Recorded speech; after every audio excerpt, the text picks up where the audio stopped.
ಬೇರೆಯವ್ರು ನಮ್ಮ ಬಗ್ಗೆ ಒಳ್ಳೆಯದನ್ನು ಮಾತಾಡಿದರೆ ಸ್ವೀಕರಿಸುವ ನಾವು ಕೆಟ್ಟದ್ದು ಮಾತಾಡಿದರೆ ಅದನ್ನು ಯಾಕೆ ಸ್ವೀಕರಿಸಲ್ಲ? ಅಷ್ಟಕ್ಕೂ ನಮ್ಮ ಬಗ್ಗೆ ಎಲ್ಲರೂ ಒಳ್ಳೆಯದನ್ನೇ ಯಾಕೆ ಮಾತಾಡಬೇಕು?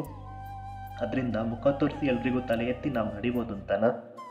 ಎಂಥ ಸನ್ನಿವೇಶದಲ್ಲೂ ಕೂಡ ಜಗತ್ತಲ್ಲಿ ಎಲ್ಲರೂ ನಿಮ್ಮ ಬಗ್ಗೆ ತಪ್ಪಾಗಿ ಮಾತಾಡ್ತಾರೆ ಅನ್ನೋ ಯೋಚನೆ ಮಾಡಲೇಬೇಡಿ. ಯಾಕೆಂದರೆ ಕೆಲವೊಂದಿಷ್ಟು ಜನ ದುಡ್ಡು ಕೊಟ್ಟರೂ ಕೂಡ ಇನ್ನೊಬ್ಬರನ್ನು ಅವಮಾನಿಸೋಕೆ, ತಪ್ಪಾಗಿ ತಿಳಿಯೋಕೆ ತಯಾರಿಲ್ಲ. ಯಾವತ್ತೋ ನನಗೆ ತಿಳಿದ ಒಂದು ಕೈ ಸತ್ಯ ಇದೆ. ಅದೇನೆಂದರೆ, ಅವರೇನಂತಾರೆ, ಇವರೇನಂತಾರೆ, ಸಮಾಜ ಏನು ಹೇಳುತ್ತೆ ಅಂತ ನಾವು ಅತಿಯಾಗಿ ಭಯಪಡುವುದು ಯಾರಿಗಂದರೆ, ತನಗೆ ಕಷ್ಟಗಳು ಬಂದಾಗ ದೂರ ಸರಿಯುವ ವ್ಯಕ್ತಿಗಳಿಗೆ, ಬಿದ್ದಾಗ ಏಳಿಸದೆ ನಗುವವರಿಗೆ, ಸೋತಾಗ ಧೈರ್ಯ ಹೇಳದೆ ಸಂಭ್ರಮಿಸುವವರಿಗೆ. ನಮ್ಮವರು ಏನಾದರೂ ಅಂದ್ಕೊಳ್ತಾರೆ ಅಂತ ನಾವು ಭಯಪಡುವಂಥ ಅವಶ್ಯಕತೆಯೇ ಇಲ್ಲ. ಜಗತ್ತಲ್ಲಿ ಎಲ್ರಿಗೂ ನೀವು ಒಳ್ಳೆಯವರು ಅಂದರೆ ಅದರ ಅರ್ಥ ಎಲ್ರಿಗೂ ಬೇಕಾದಾಗಿ ನೀವು ಬದುಕ್ತಿದ್ದೀರಿ ಅಂತ.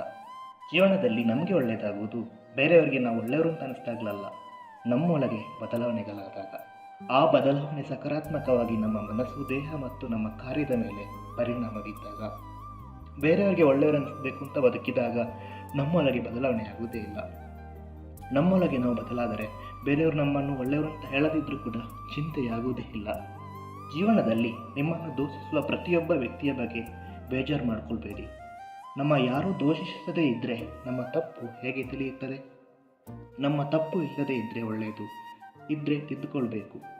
ಬೇರೆಯವರು ದೂಷಿಸಿದರೆ ನಾವು ಅವರಿಗೋಸ್ಕರ ಬದಲಾಗಬೇಕು ಅಂತ ಬೇಕಾಗಿಲ್ಲ. ಅವರು ದೂಷಿಸಿದ್ದಕ್ಕೆ ನಮಗೋಸ್ಕರ ಬದಲಾಗಿ ಅವರ ಮುಂದೆ ಸಂತೋಷವಾಗಿ ಬದುಕಿದರೆ ಸಾರ್ಥಕ. ಬದುಕಿನಲ್ಲಿ ನಾವು ಕೆಲವೊಬ್ಬರಿಗೆ ಎಷ್ಟೇ ಸಾರಿ ಅವರು ಖುಷಿಯಾಗಿರಲಿ ಅಂತ ಪ್ರೀತಿ ಕೊಟ್ಟರು, ಆ ಪ್ರೀತಿ ಅವರಿಗೆ ಸುಳ್ಳಾಗಿ ಕಾಣಿಸ್ತದೆ. ಅದರ ಪ್ರತಿಯಾಗಿ ನೋವು ಕಣ್ಣೀರನ್ನೇ ಕೊಡ್ತಾರೆ ಹೊರತು ಸ್ವಲ್ಪ ಸಮಯ ಸಮಾಧಾನದ 4 ಮಾತು ನಮಗಾಗಿ ಅವರು ನೀಡೋದಿಲ್ಲ. ಪ್ರೀತಿಯನ್ನು ಸರಿಯಾಗಿ ಅರ್ಥ ಮಾಡಿಕೊಳ್ಳುವವರು ಇಬ್ಬರೇ. ಒಂದು, ಮತ್ತೊಬ್ಬರ ಸಂತೋಷವನ್ನು ಬಯಸಿದವರು, ಮತ್ತು ಮತ್ತೊಬ್ಬ ವ್ಯಕ್ತಿ ನನಗೆ ಸಂತೋಷ ನೀಡಿದ ಅಥವಾ ಬಯಸಿದ ಎಂದು ಅರ್ಥ ಮಾಡಿಕೊಂಡವನು. ನಿಮ್ಮನ್ನು ಪ್ರೀತಿಸುವವರನ್ನು ಪ್ರೀತಿಸಿ, ನಿಮಗೆ ಸಹಾಯ ಮಾಡಿದವರನ್ನು ಮರೆಯಬೇಡಿ.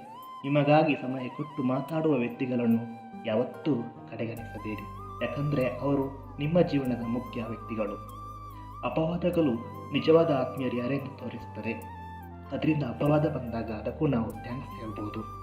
ಜೀವನದಲ್ಲಿ ಬೇರೆಯವ್ರದ್ದು ತಪ್ಪು ಅಂತ ಹೇಳುವವರು ಸಿಗ್ತಾರೆ, ತನ್ನದು ತಪ್ಪೆಂದು ಹೇಳುವವರು ವಿರಳ.